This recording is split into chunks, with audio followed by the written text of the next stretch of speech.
के रहा तू कुआर बड़ू धनिया, अभी से लाना अंगड़ाई।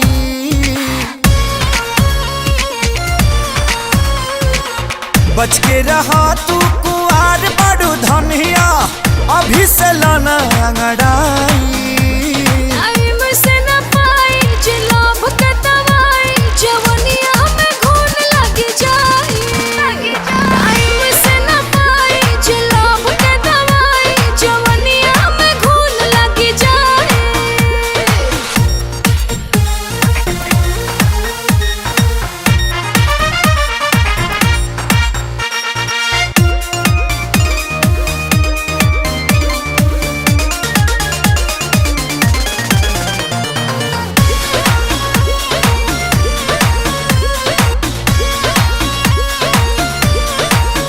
धके बहिना में सट जनी पजारी, हटक कहरी जदि ठेकी त फूट जाई गगरी।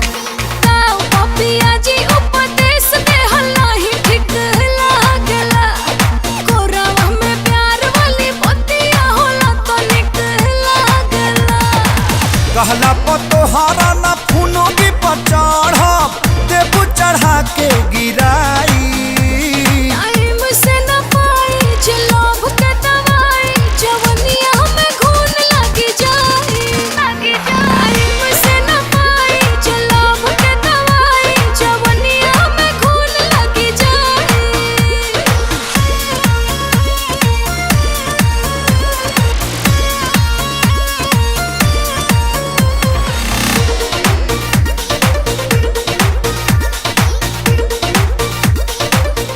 अब वो वक्त आ गया है कि हम अपने भाइयों की शहादत का बदला इन हिंदुस्तानियों से ले सकें।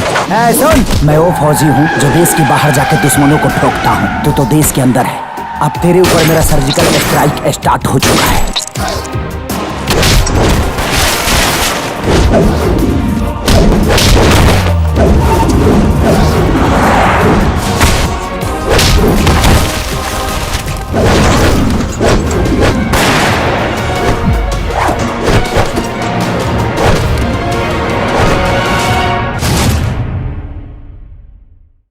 बच के रहा तू कुआर बड़ू धनिया, अभी से लाना अंगड़ा।